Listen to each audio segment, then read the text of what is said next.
네, 815 가족 여러분 안녕하세요. 오현진 팀장입니다. 최근까지도 시장의 뜨거운 화두는 역시 반도체입니다. 근데 최근 들어서 삼성전자와 SK하이닉스의 변동성이 조금 실리는 모습들이 나타나는 것 같아요. 그래서 약간 불안해하신 분도 계실 것 같아서 오늘은 이분 모시고 반도체 얘기 깊게 한번 나눠보도록 하겠습니다.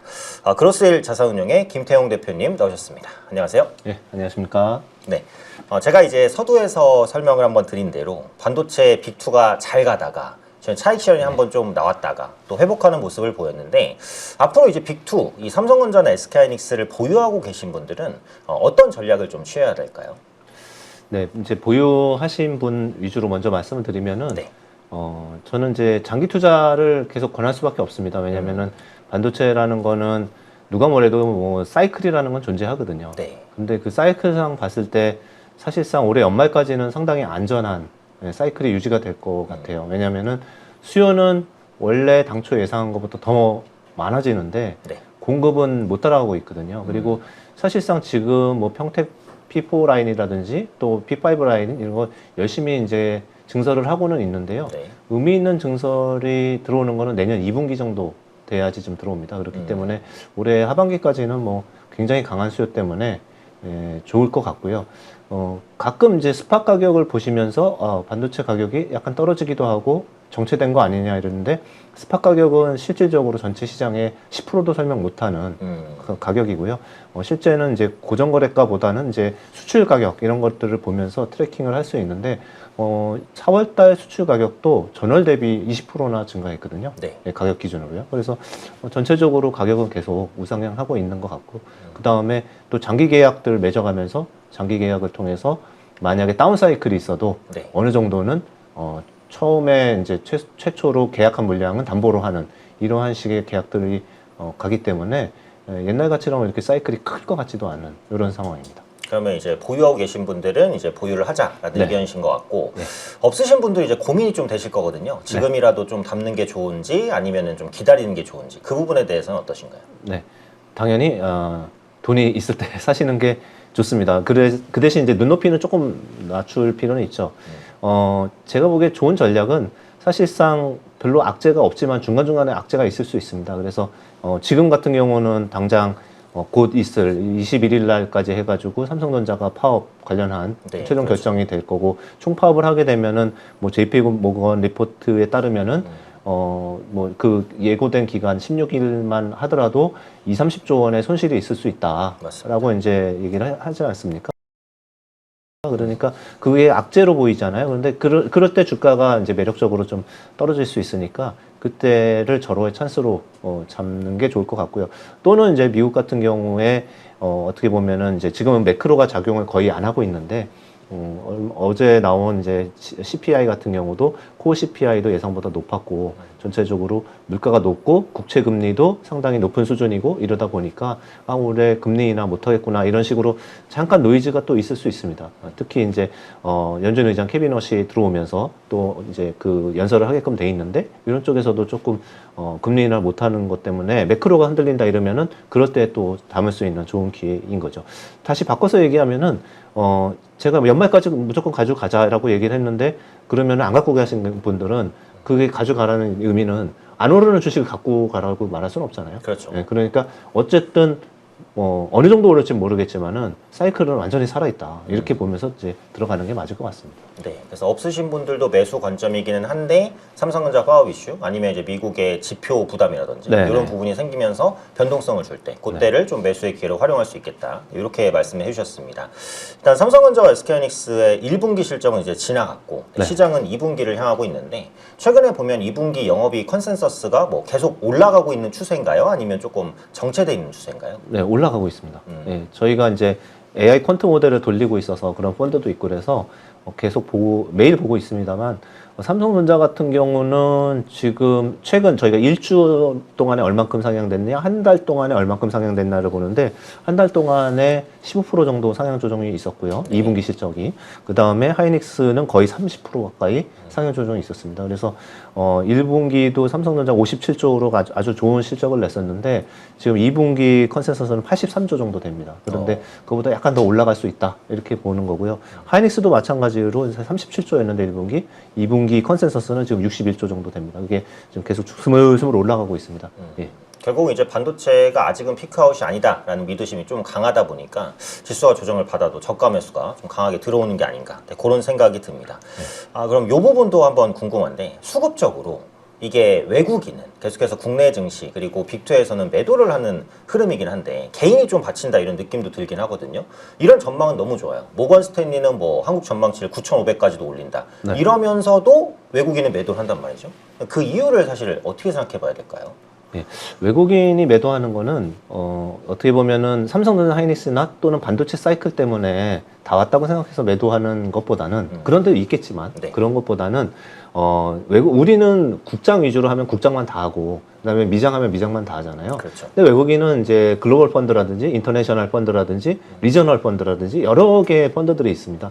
근데 그 중에서 이제 한국의 비중이 1등으로 탁 튀어 올라가니까 네. 비중이 너무 높은 거죠. 뭐 대만도 많이 올랐지만은 다른 뭐 중국이라든지 다른 유럽이라든지 이런 국가에 비해서 너무 비중이 높으면은 자연스럽게 헤어컷을 하게 됩니다. 이제 그런 쪽의 수요도 좀 있고요.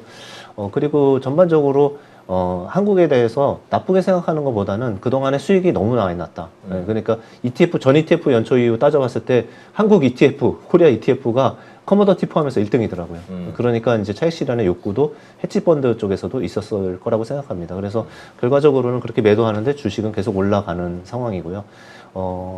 예, 일단은 그렇습니다. 예. 네, 그래서 결국은 기계적인 비중 조절로 아직까지는 좀 볼 수 있다. 이렇게 이제 말씀을 해주셨던 건데, 그러면 요 매도가, 그러니까 제가 볼 때 기사를 보니까 아직도 비중이 평소보다 더 많다고 제가 들었어요.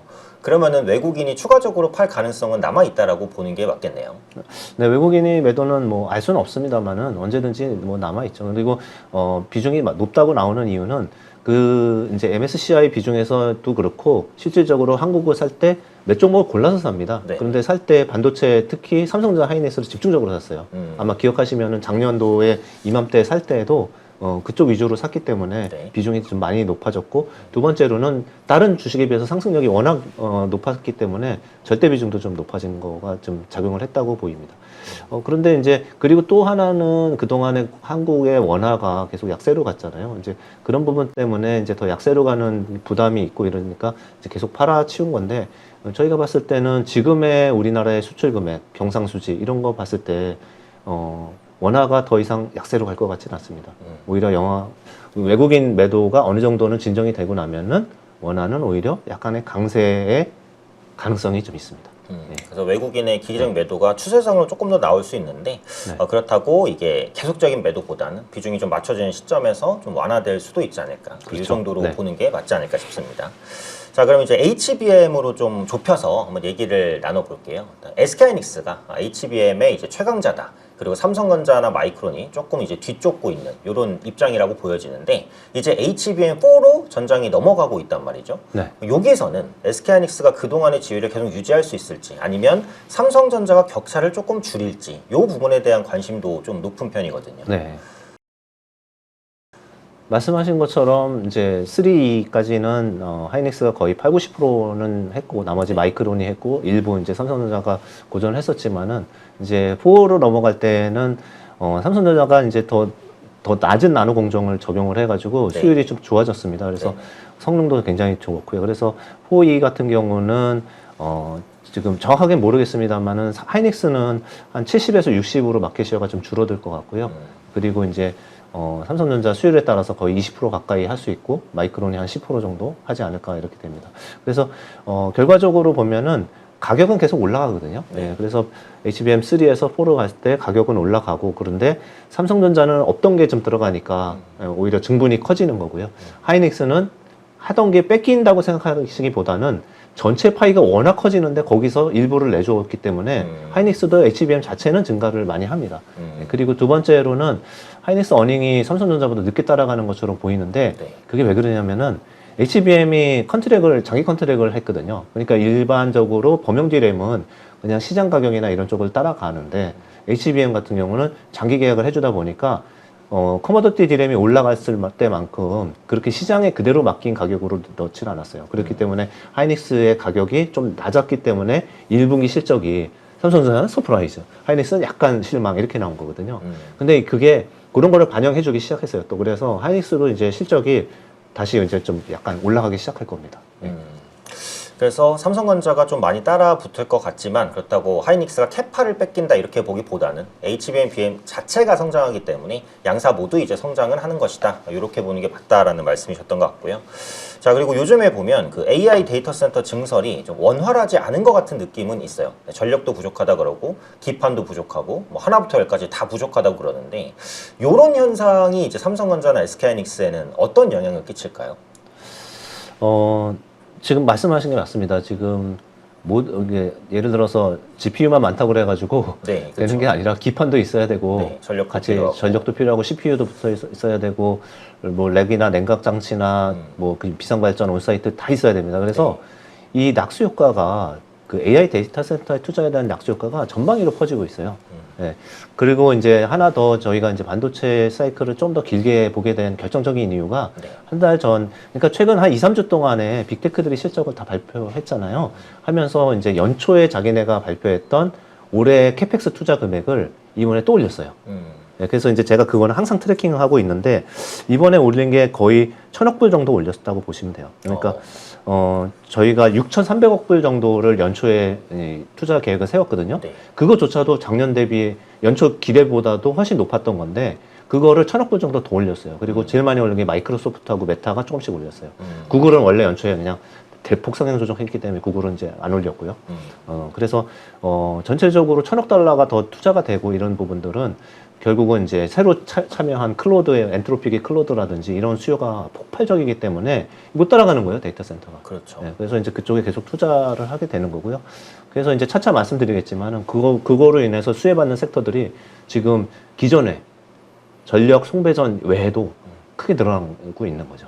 그래서 네. 예. 그러면 이제 그 반도체 확장에 대해서 한번 볼게요. 반도체로 인해서 그러니까 AI 데이터 센터가 성장하고 말씀하신 대로 전력주도 많이 주목받고 이런 환경인데 반도체 다음에 그러니까 뭐 반도체보다 더 강할 수는 없을 수 있겠지만 반도체 다음으로 수급이 조금 들어갈 만한 이런 섹터는 현재 시점에서 예. 어떤 섹터를 볼 수 있을까요?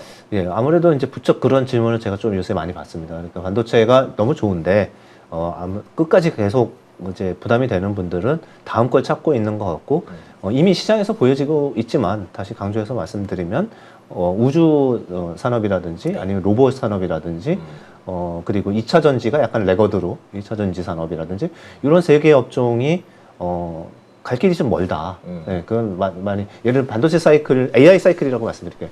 AI 사이클이 뭐 10년의 사이클이라고 예를 들게요. 네. 그 중에서 저희가 체감하기로는 한 5, 6 이상은 온 것 같은데 예를 들어서 우주 산업이라든지 또는 로봇 산업이라든지 이런 것들은 저희가 피부를 느끼면서 사용하고 있지는 못하잖아요. 그렇죠. 네, 결과적으로는 그 부분은 1에서 10 중에서 한 뭐 1에서 2 정도? 이 정도 단계까지밖에 못 온 거죠. 그러니까 그쪽 산업이 중간에 분명히 캐즘도 있고 투자가 많이 필요하기 때문에 중간중간에 어려움도 있겠지만은 네. 그래도 새로운 장기 사이클을 이어받아갈 그러한 섹터로 볼 수 있는 거죠. 그래서 결국은 이제 피지컬 AI 관련해서 로봇, 그다음에 우주항공, 뭐 스페이스X 모멘텀도 있을 수 있고 그리고 파생해서 또 로봇과 우주항공이 들어갈 수 있는 뭐 배터리, 2차 전지주도 같이 이제 복합적으로 보실 필요가 있다 이렇게 말씀해 주셨습니다. 자, 그럼 이제 코스닥 시장으로 잠깐 넘어가 볼게요. 요즘 코스피 대비해서 코스닥이 너무 소외를 받다 보니까 코스닥 투자 비중이 높으신 분들은 소외감을 굉장히 느끼실 텐데 일단 코스피보다 코스닥이 이렇게까지 약한 이유, 네, 그것부터 한번 들어보겠습니다. 예.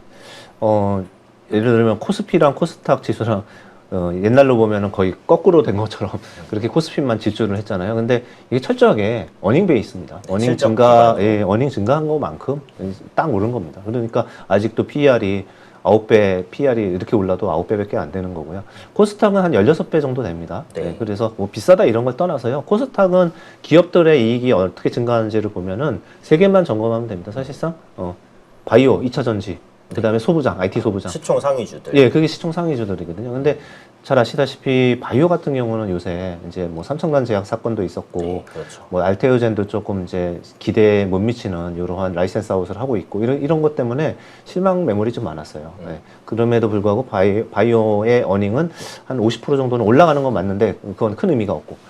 그리고 둘째로 봤을 때 2차 전지 같은 경우 반등은 많이 하고 있었지만 아직은 주도하는 정도의 섹터는 아니었던 거고, 그렇지만은 저는 턴어라운드 하는 섹터로는 되게 주목이 됩니다.